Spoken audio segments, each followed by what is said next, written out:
Wonderful. I'm going to go ahead and get us started because it is 7 o'clock. And I want to welcome everyone who's joining us online for our second Policy Impact Seminar, which is sponsored by the Southern Ohio Synod. I also want to bring you greetings from Bishop Delahunt, who's with us this evening. Hi, Bishop. Thank you for your support and encouragement of the Synod's authentic diversity, inclusion, and justice team in offering these to the Synod. And as I met with the racial justice folks from the ELCA in Chicago this past weekend, there are a lot of other synods that are very much interested in this concept and hearing these recordings. So thank you for your support, Bishop. I'm just glad everybody could come, and I'm sorry I missed the first one. I was on an airplane. Pastor Abrams did an outstanding job with that one. And so really I thank heard that. Yes. Well, I'm Pastor Tim Menzer. I'm one of the assistants to the bishop in the Southern Ohio, and among my responsibilities is to connect with the Synod's Authentic Diversity, Inclusion, and Justice team, which is this wonderful powerhouse of a group that's really helping have a positive impact in the way that the Synod addresses justice issues in the Synod. So I'm really delighted to be part of that group. And one of the beliefs of the group is that it's possible as followers of Jesus, disciples of Jesus, to engage and talk about difficult topics in a civil, reasonable, and life-giving way. And that's the purpose of these policy impact seminars. So last month we took on the issue of same-sex marriage in the Supreme Court. That recording is available, and we hope early next year to offer one on the update or an update on the status of Lutheran social services here in Central Ohio and the impact of the administration on that, because it's had some major impacts there as well. But tonight we're looking at the impact of policy on immigration in our country. And when I was asking who would be the best choice for that, one name came to the top in a couple different places, and that was Mary Campbell, who was with Amparo. Amparo is the accompanying migrants with protection, advocacy, representation, and opportunities. And I love the way they describe their work in on the church-wide website, which is it's a holistic whole church commitment by the ELCA as a church in the world to accompany migrant families today and in the future, which is very even a more important work now than even in a year or so ago. So I'm thankful for you being able to join us tonight. We'll do about 45, 50 minutes of presentation and offer about 10 minutes of questions. I do ask people to wait till the end to ask questions and preferably to submit them in the chat. Okay, Mary. So Mary, welcome and thank you for being willing to. Wonderful, great. Well, thank you for inviting me, and it's a pleasure to be with you tonight. I'm excited that the Southern Ohio Synod has been so actively involved in accompanying migrants through the years in various ministries, and it's great to join you tonight. What I plan to do is say some things about Amparo for possibly some people that may not really know a lot about it, but then really concentrate on what you're asking about, which are the impacts that it's had on people in our country and our congregations as well. So this is the Amparo is the ELCA strategy, which you've already outlined as accompanying migrants with protection, advocacy, representation, and opportunities. And it has grown immensely since 2016. We're in our 9th year and about to celebrate our 10th anniversary, which is going to be next year. And Pastor Tim, you actually use this as your description of it, which is really the first slide that I have, because it is the holistic whole church commitment to accompany migrants today and in the future who are forced to flee their communities When we say holistic, we are blessed to be able to work with companions in countries of origin, transit, as well as destination. And when we talk about whole church, we're really talking about more than just a church-wide strategy and program, but a way in which all synods and congregations and our members can engage with migrants in their own communities and accompany them. One of the aspects of the strategy that I always love to talk about is we started this strategy with 3 guiding principles, which we call the 3 A's, but now they've become the 4 A's: accompaniment, advocacy, awareness building, and articulation. Articulation is the newest one, and really is something that we gained as a result of our experience over the first few years of accompaniment. As we were connecting our companions in Latin America and our churches in the United States, first of all, they had the opportunities to share with each other some of the work that they were doing and really improve the work that they were doing by learning from others. But then the opportunity has presented itself for them to share with each other. And what that has meant is that when we get a call from a companion church that we have, that's one of their members who came to the United States, migrated to the United States, is in detention or in need in a community, we have been able to connect them, with a congregation that can walk with them to help the transition into the United States to be really as positive as it can be. And now we're seeing it go the other way. We have seen it before, but much more intensively seeing it going the other way as people are deported from the United States. When we talk about some of the impacts, first of all, one of the major policies has been the emphasis that the administration has had toward mass deportation. And this has had a very extreme impact in our communities, which you've been hearing about in the news in Los Angeles and in Portland and in Chicago, San Francisco as well. But not just in those places. Many of our communities are talking about the impacts that they're feeling with enhanced ICE raids in different places. This has caused massive violations of human rights. We've actually seen 170 plus US citizens who have been deported. One of the members of one of our congregations in California, who was a US citizen, was deported for Tijuana. Took him 2 weeks to be able to get his paperwork in order and have it be recognized so that he could come home. But we're also seeing innumerable green card holders detained and deported. We have seen US citizen children who have been deported with their parents. Some have been taken into custody. We have the reopening of family detention centers, and some of the children have been held there with their parents and then deported. ORR, which handles children that are in need of, it's the Office of Refugee Resettlement and Protection, has seen 400 children who have been placed in their custody when their parents were deported. And so they've had to look for places for them for these 400 children. We now have an estimated 67,000 people detained in ICE private detention facilities or in public jails.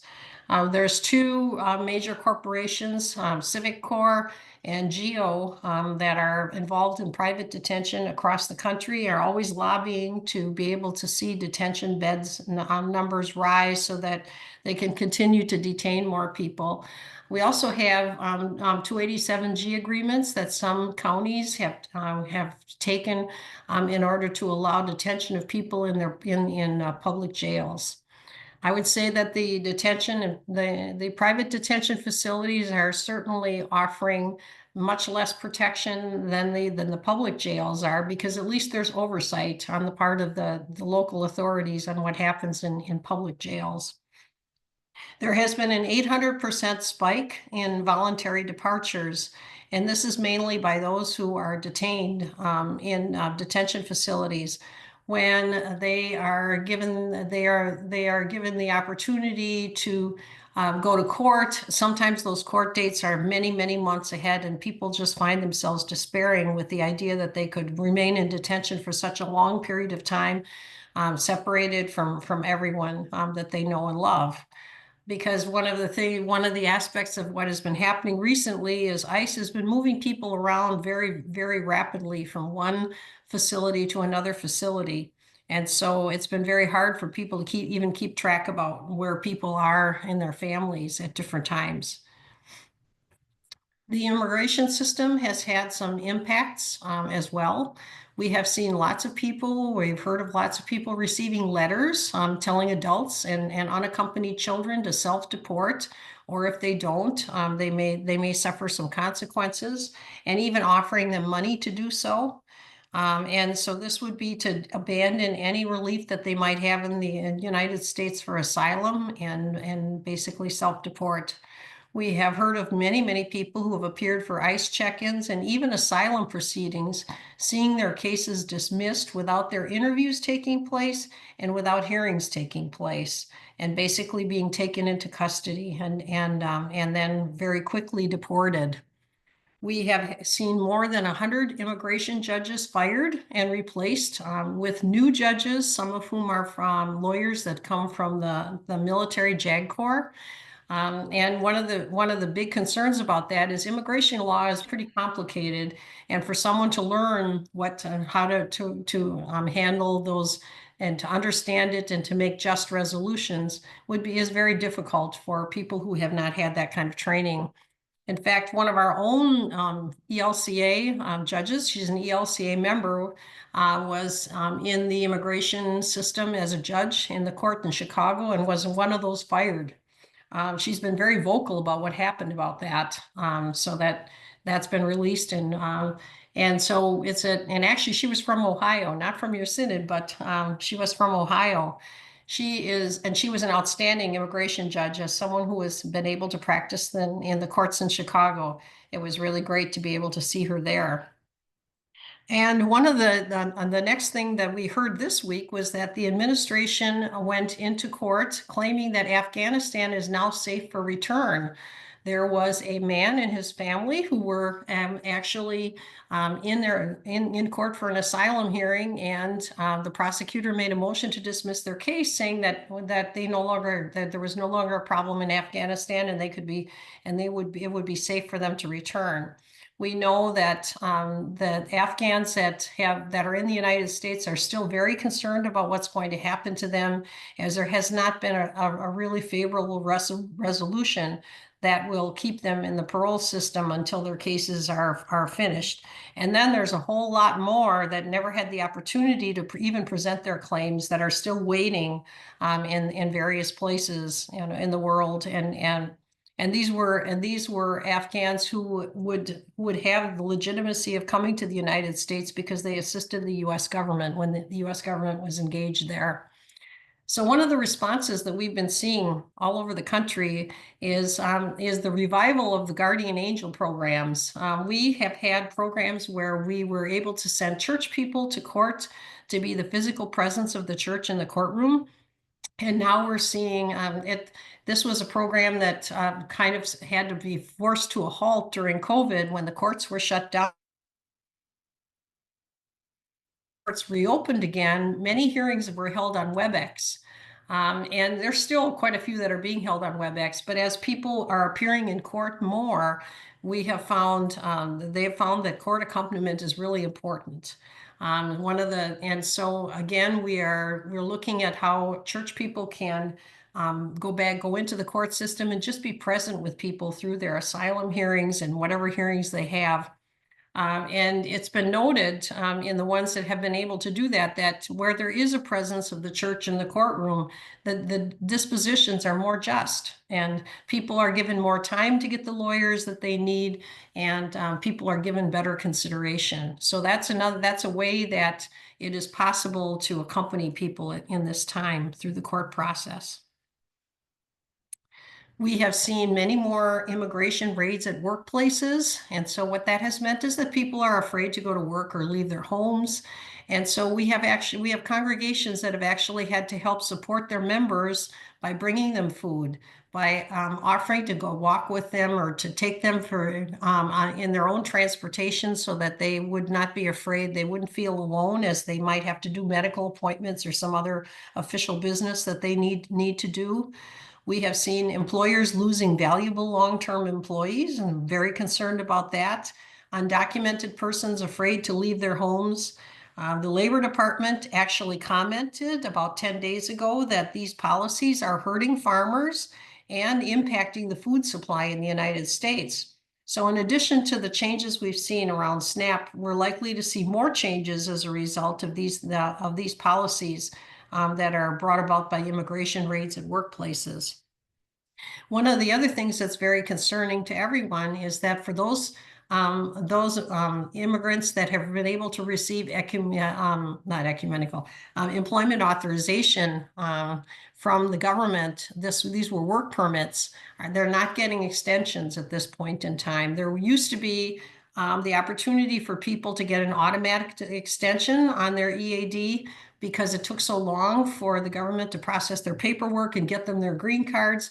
But with this automatic extension, they never had to face any fear of going to work, and their employers never had to face any fear either because there was an automatic extension, and all they had to show was that they had put they'd asked for an extension of their work permits, and it was automatically granted. So this means that people whose work permits are not automatically extended I have a fear of going to work, as well as their employers also have the fear of them coming to work in case there would be a raid, and there could be consequences around that.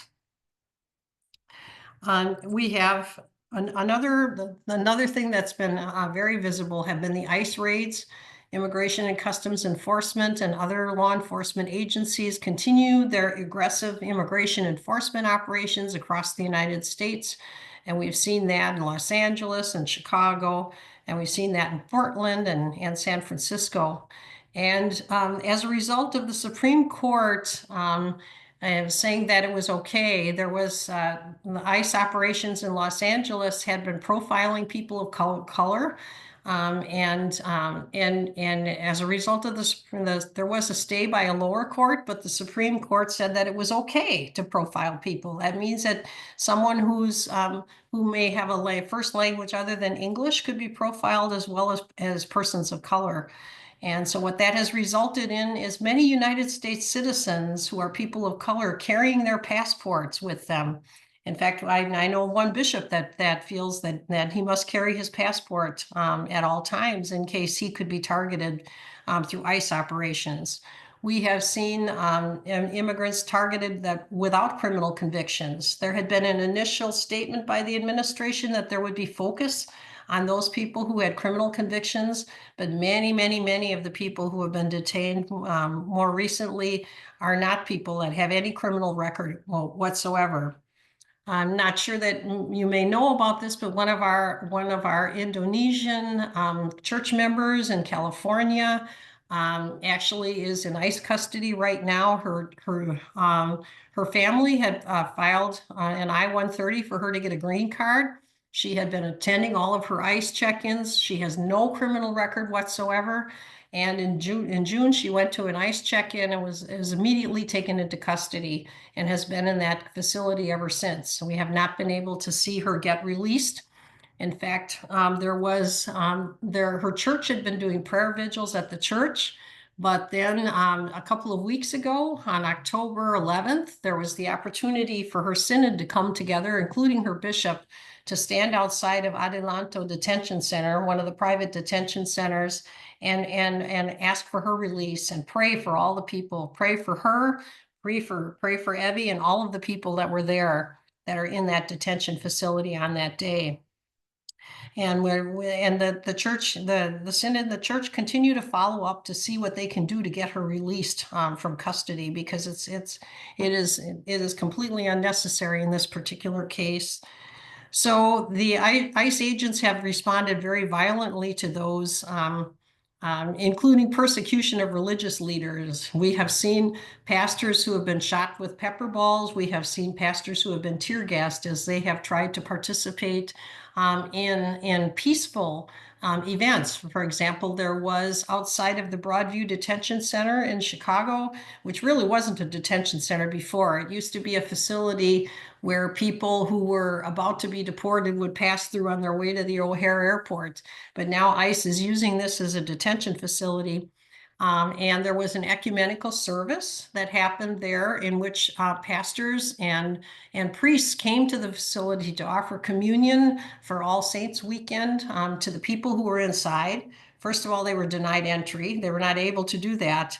But then there was a lot of aggression by ICE afterwards against those very pastors, even though they were peaceful in what they were doing.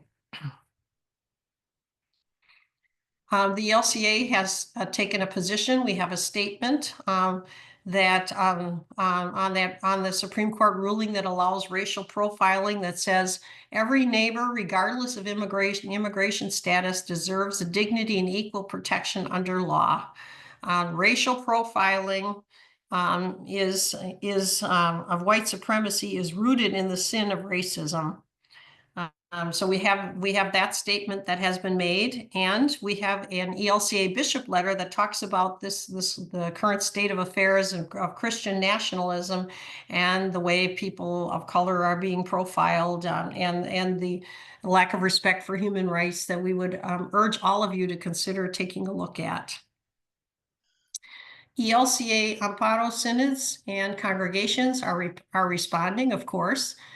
They're stepping up to accompany people in communities, and they're doing so through neighborhood watches. And this is and rapid response networks, mutual aid networks, and know your rights trainings. We have had a lot of people who have been able to coordinate with mutual aid neighborhood networks in their neighborhood and help provide some security for people who are in need of food sometimes, and in need of some accompaniment. Neighborhood watches have taken place. There were some raids at Home Depots in Chicago, and there was even trainings that took place for people who wanted to be outside of the Home Depots to help accompany the people through that process. The Chicago Public Schools, even though they have said that ICE is not as permitted into the Chicago Public Schools, we're seeing ICE on the grounds of schools. So parents have stepped up to be there, to be present, to help to provide protection for these students while they're in school. So in terms of what we have in the United States, we have domestic accompaniment now with 266 welcoming and sanctuary congregations. We actually have 36 synod committees with Amparo connections in our synods. We have been able to provide grants for legal and social services to our LSS affiliates and companions that work with us. You might ask, what is a welcoming congregation? A welcoming congregation makes 4 commitments: to spiritually accompany migrants, to physically accompany migrants as they transition to the community, to pray for justice, and to advocate for justice. So 266 is a great number, but we would love to see all of our congregations join the network, because I think then we would have the kind of strength to help to reduce the fear in our communities. In terms of advocacy, the Amparo team is really blessed to have a federal migration policy director who is in the ELCA advocacy office in Washington, D.C. And we have seen amazing responses. Last year, there were 6 migration advocacy related advocacy alerts, and more than 3,000 people responded on those alerts. And so we have seen that people in the LCA have really shown their support for migrant rights and the vulnerability of the people. One of the things that's most exciting to me as a lawyer is that even though there was a rescission of the sensitive locations policy, which used to protect churches and church properties from any entries by ICE unless they had warrants, or unless they had probable cause to believe that a certain person was there, or actually a judicial warrant. And this was a policy that had been enacted during the Obama administration, and during the first Trump administration was continued in force. But one of the first acts in the second administration was to rescind that policy, which means that it put churches at risk of seeing ICE on their property. We've had ELCA congregations who have seen ICE come to their parking lots. So as a result of that, there's a great deal of fear and people exercising their right to attend church, but also to be able to participate in all of the many ministries that our congregations have, such as food programs and ESL classes and Bible studies. There's even been some evidence that people are afraid to have baptisms, public baptisms at church, because they don't know what could happen as a result of that. Quinceañeras, which is a very important celebration that can happen. People are afraid to do those there and are looking for a way to do it more privately. But the response has been that even so, there have been some lawsuits filed. And even though the ELCA is not in one of the lawsuits and as a total denomination, we have 5 ELCA synods that have joined a lawsuit, which has challenged this as it interferes with the free exercise of religion. And in this lawsuit, the lawyers, it was filed actually in Massachusetts because our New England Synod is one of the named synods there. And a very favorable judge was drawn. And the injunction, they asked for a preliminary injunction, not just to protect the 5 synods, but to protect all houses of worship, and not just ELCA, but all houses of worship in the nation. And they're still waiting for a response. The government shutdown has caused the federal judges not to be working to the same level. So the decision, which was expected to come down right around now at the very latest, we don't know when we're going to be seeing a decision. But the request that was made in the lawsuit was this protection for all churches, all houses of worship in synagogues, and we will see what happens. If there's a more limited protection to only the plaintiffs in the lawsuit, we still have another 8 to 10 synods who have said they're planning to join if that is the result. So we'll see what will happen on that particular lawsuit. But it's exciting to see the potential and the way we've been able to see be able to document the things that have been happening in congregations and how this can be brought to the attention of the authorities in order to protect churches. In terms of deportations, we are seeing more than 200 flights per month. And some of these flights do go to countries where people have actually originated, but now they're including sending people to what are called safe third countries, which many people know are really not safe because so many people from those very same countries are migrating at the same time. One of the cases that you may be familiar with that has not been in the news as much recently, but Kilmar Abrigo Garcia was a Salvadoran who was in the United States, who was taken into custody and immediately deported back to El Salvador, despite a judicial order that said that was not to happen. His lawyers fought, got him back to the United States, and now they want to send him to Uganda. And so this is, this is, the way this is going, it makes really no sense for people in their protection. They doesn't speak the language, would not have any real protection there, has nobody there. You may have heard about the presidential refugee determination that was published by the White House on Friday. This was a determination that was supposed to have been made on September 30th. It's a yearly determination of how many refugees will be admitted to the United States in the following year. And because actually the fiscal year starts on October 1st, for the federal government. So we're already into this next year and can say that up to this point, no refugees have been admitted at all. So the refugee determination by presidential determination for 2026 was a target of 7,500 people for the remainder of the fiscal year. And the information is that no president has ever set any admissions lower than 60,000 in a given year. So this is extremely low. But the most troubling piece of it is that it prioritizes Afrikaners from South Africa for nearly all of the available spots. So that means that all of the people that have been waiting in line for years and decades are not going to be considered in favor of South Africans.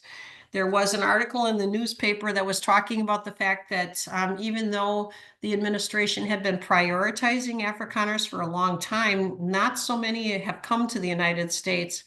And when some people were asked in South Africa as to why that happened, one person basically said, well, we've been told we won't get any kitchen help if we come to the United States.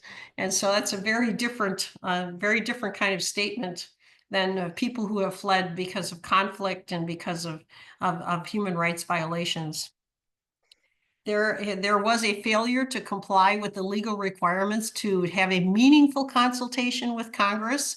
The administration said they have had a consultation with Congress, but there's a lot of question about that. And it also leaves the indefinite refugee and travel bans in place. So we've had a lot of statements come out from our companions, from Church World Service, from the Interfaith Immigration Coalition, of which the ELCA is represented, with regard to this particular issue on refugee resettlement. And there's really a lot of question that the refugee resettlement agencies have been having themselves about whether they want to continue to participate in this program for refugee resettlement under these conditions. The Episcopal Church has basically said no, they will not participate in this. The USCCB, Conference of Catholic Bishops, has also said no, they will not participate. And I know that there are quite a few others in that group that are considering at this point whether they're going to participate with this kind of situation being what it is. Now I'm going to talk a little bit about our international work and the impact there. This is a little bit better opportunity to see the map of where we are as Amparo, in this year of 2025. You see a whole lot of arrows going in the Americas particularly, because this is where our strategy started. And this is where we have been able to make many, many, many connections. Amparo is now a global migration strategy that accompanies people who have been forcibly displaced. And what that means is that we have now grown from what we were originally, which was actually 4 companions in 3 countries, to 21 companions in 17 countries in 2025. And you can see on that map that we have companions doing work in Africa and in Asia, and also as well Middle East and in Europe. So this picture that you're seeing is really significant because it's part of the work that happens through Amparo, not only in the Americas, but also in Africa. This woman with her child here was in a situation where, first her husband went to the United States, then and she did not go. She did not accompany him. But then when her 2 younger sisters decided to go, her mother mortgaged their house so in order to get them the capacity to be able to pay the fees that were needed to be paid so that they could make it to the United States. They got to the border, but they were taken into custody and they were quickly deported back to Honduras. And the coyotes were basically, the smugglers were basically saying, well, now you have to pay us. It doesn't matter. We did our job. It's, they didn't get in, so you still have to pay us. And her mother was about to lose her house. At that point, she made the decision that she had to go. And so she left and joined her husband in the United States. And as you know is true, in certain states, it is not possible for people to get even driving cards or driver's licenses at all. Her husband had been driving and he was taken into custody and he was quickly deported back to Honduras. And she made the decision at that point that she was going as well. When they got back to Honduras, they really weren't sure what they were going to do.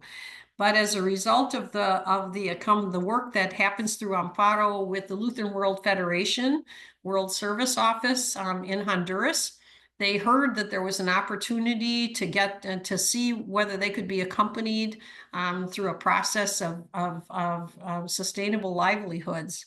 One of the dreams they had always had was to start a hardware store because they lived in a rural area. Hardware store was very far away, and they knew that there probably was a business opportunity there because they had needed it at various times when they had been involved in rural farming and other activities. So they started a very small hardware store, and first started with a few products as a result of their accompaniment by the Lutheran World Federation. And they found their business continued to grow as people came to them and said, well, do you have this? Do you have that? and pretty soon they would add new products. And now it's a pretty good, it's a very, very strong business. And in fact, now her sisters actually get to go to work for her, in this place. And it's an improved situation for everyone who's involved. So that's the kind of work that we're able to support internationally. And the beauty of this work is that 88 to 95% of the people who participate in programs like this make the decision not to migrate again, because they can see that there really is an option to be able to stay in their countries of origin and make lives that will be satisfying. When we talk about talking about awareness raising, one of the things I always like to raise is that language is key. We never want to use the words talk about people being illegal. We don't believe that anyone is illegal in God's eyes. But it's and especially the way it's being used sometimes in so many contexts, it's being applied to people who really aren't here illegally. There are many people who have been asylum seekers who have been admitted to our country because they showed a credible fear of persecution and have asylum cases pending. And the term illegal is being applied to them as well. And so it's better to think as you talk about the situation people might find themselves in, to speak about people as either being undocumented migrants, immigrants, or refugees. ELCA has done some work together with Amparo to put together some resources that congregations have been able to use. One of the things we were really emphasizing early this year was congregations and synods to have Know Your Rights presentations to help people understand exactly what their rights were in a situation where they could be confronted by ICE either at their door, at their homes, in their workplaces, as well as on the streets. And one of the things that we've been, I'm looking for this little red card. Some of you may have seen the little red cards. So we have a supply of those at the ELCA. They come in 21 different languages. And at this Know Your Rights, on this Know Your Rights document, you'll see links for probably at least 15 of those languages. Those cards are very important because on one side, they explain in the language that people of the language that they of their origin what their rights are. The other side will say in English. They can hand it to an ICE official to say that they don't wish to speak to that ICE official. So it's important for people to be carrying those red cards in addition to any identification that they may have that shows their legal status in the United States, if they have green cards or if they have passports, or if they have pending cases showing that their cases are pending. We also, and as I said, we encourage congregations that are not part of Amparo to join as a welcoming congregation. And so there's a link for that. We have an action guide for steps you can take if as a welcoming congregation to engage with migrant community organizations in your town or community so that you can strengthen the work that's already happening. As a result of the rescission of the sensitive locations policy, we also have a document on what can congregations do to prepare for immigration raids, which helps congregations prepare people to be able to speak to ICE should ICE come to their door, understand what a judicial warrant looks like. It also helps congregations see what spaces they have that may be private spaces in their facility.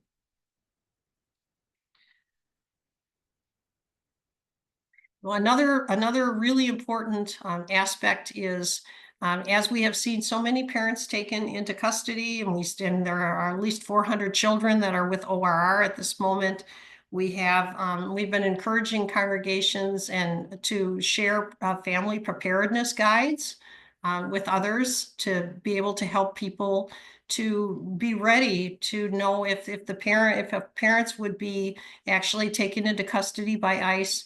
Where would they like to see their children go? How would they like to see their children protected? And so family preparedness guides are really important. We actually have a a group of a Carthage College professor who was connected to a network of congregations in Racine, Wisconsin, is leading a group of people who have been trained as friends of the court and are actually helping people come to the office to do these family preparedness guides, so that if something should happen, their children will be protected. And they're seeing so many appointments now of people coming in the area that they're saying, we really need to expand our work, because people really want to make sure that as ICE increases its presence around communities, that their children can be protected. Resources for families. This is a link to a resource called Staying Whole, a love letter and support guide for immigrant families, parents. What basically this guide was created to help families who have been impacted by immigration enforcement throughout the country. It gives advice for parents on how they can accompany their children through this very scary time, and helps them think about their own mental health and the family's mental health. Gives them tips to talk to and support their children in this time. There are also some very good resources for children. There's a resource called Tengo Miedo, which means I'm scared. That is downloadable at Teaching for Change. That helps children work through their own fears at this moment in time, thinking about what could happen in their situation with their parents, and to be able to feel a little more stable, as well as some books that have been written to help children understand the whole process around migration. And this story with this young woman, Until Someone Listens, is actually a story about advocacy. She was advocating for her friends and the safety of her friends. So there are books that help children to be able to understand their fears better. We have some youth education resources from Amparo, including our Bridging Youth to Youth, which has 3 modules. One having to do with what happens when children or young people get deported back to Central America, and what are some of the root causes of migration. And we can actually establish some connections between a youth group in the United States and youth that have gone through this experience. There's also one of the modules is with St. Andrew's Refugee Service in Cairo, which is one of the important programs that Amparo has been able to be engaged with internationally. Actually, St. Andrew's Refugee Service sees up to 10,000 unaccompanied children a year. The beauty of the program is that these children are able to get their education, psychosocial trauma counseling, and are able to move forward with their lives. They have a really impressive youth council these are kids that went through the program, that are now adults, that are getting their college education, and helping the staff make the program even better because of the experiences that they had going through that program. And so that's another module that helps that can help our youth understand what happens to the youth that are migrating mainly in Africa to Cairo. We are about to actually release a new guide for conversations about immigration, and it's really a script for those purple churches that want to know where to start to actually talk to each other about migration. We expect it'll be released on December 1st. We're going to pilot it first on November 20th. So if you'd like to participate, just send me an email and let me know that you'd like to be part of the pilot to see how it goes. But we believe that this will give congregations a starting place to be able to talk about migration and see what they might want to do once they've come to more of an understanding from each other of what their values are, what their core values are, and what they can see as how they could be in accompaniment. Our migration policy director, Kate Parsons, has put together a new piece called Created with Human Dignity that focuses on our immigration statements, our social message, and is a really excellent document with the theological foundations in it to understand some of the why we are so concerned as we are about the dignity of each human being. We've got lots of videos there so you can hear some of the stories of some of the work that has happened, hear the stories of people who have been deported from the United States and now found new lives. There's in their countries of origin, as well as some videos about some of the amazing things that are happening in some of the programs, as we have our church, the Iglesia Luterana Mexicana, accompanying the shelters that are still seeing quite a few people in Mexico at this moment in time. And of course, our other resources that we have, including our blog, and my colleague on the Amparo team, who is Rayad Abu-Ghraib, who is Palestinian, is going to be posting a new post about faith and vulnerable migrants and resilience in this time, resilience and resistance. So if you sign up for the blog, you might be one of the first ones to be able to read his blog entry. It's really excellent. If you want the latest news, you'll see it, on our Facebook page, our Amparo Facebook page, where the membership has been growing. What you can do to help is to encourage people who are undocumented to seek legal assistance, because so many people have maybe lived in the United States for a very long time, but have never really totally investigated what possibilities they might have to be able to gain documented status. So it's also very important for those who may not be able to gain documented status to see whether there are ways that they could win if they are placed in removal proceedings. So it's to help them find attorneys and legal representatives.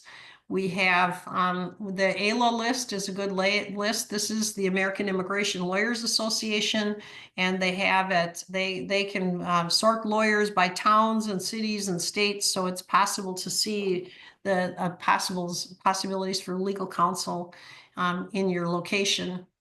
Financial support has been needed for people to pay bonds and legal fees and other costs that can be very expensive. Our congregations, as I said, have been joining support networks, sometimes financial, communication, legal service access, and really spiritual support.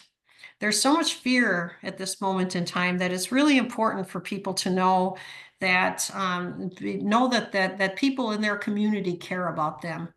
And so even though you may not know what somebody's legal status is, but you also know that based upon the recent decisions about how people of color could be targeted, it's important to be able to say to someone that you see them and that you care about them as members of your community, and that you will accompany them as you can in this very scary time. So that's something that we can all do when we in our communities. There's lots of ways of getting involved with Amparo, and I think I've already gone through all of that. And I think my time is really up, so I will stop right here and open it up for questions. I may have even gone a little over. Oh, it's worth it though. What a great set of what great perspective and information and perspective and also for the amazing ways that your organization makes a difference. I appreciate that. It isn't our organization, it's us. This is Uh, ELCA. And it really is not just the church-wide office. It's all of us together. I mean, we wouldn't have the kind of strength that we have if we didn't have that together. One of the things that has struck me are the things that I don't think about, like as you talked about with children being left behind. Um, that a couple of our congregations came together to offer a day-long event on powers of attorney. Mhm. They not only talked about the necessary powers of attorney for care, medical, whatever, they actually had lawyers and notaries present to get those documents signed. And none of that ever crossed my mind, but I thought that was a brilliant response. Yes, and that's part of the family preparedness guide. Those are some of the things that the questions are in there and the forms are in there for people to consider. Wonderful. Other questions? I don't have a question, but I have something positive to add. We have a woman in our congregation from Sudan, and she's been here for about a year and a half now, and she had her asylum hearing on Monday, and it went very well, and she'll know in 3 months if she's going to get her green card. That's great. That is really great. Yeah, people from the congregation went with her to her hearing, so And I'm sure that made a difference. yeah.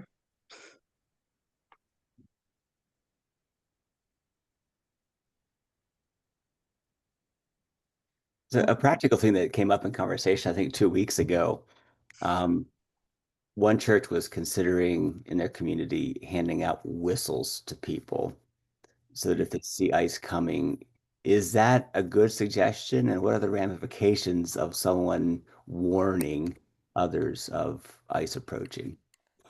Well, that's what they're doing in Chicago. They've handed out whistles all over the place. So yes, and ICE is not happy with that. So when they see that happening, they will act in a threatening way. You can count on it. But there's nothing they can really do to say no, you can't. In fact, one of the pieces of advice is that if you're with somebody who's being taken into custody by ICE, you can actually film it. Don't try to get in between them and in the middle of it, but step back in a respectful distance, and you can actually film the encounter, and that could be useful for the person in the future, depending on what kind of activity they are subjected to.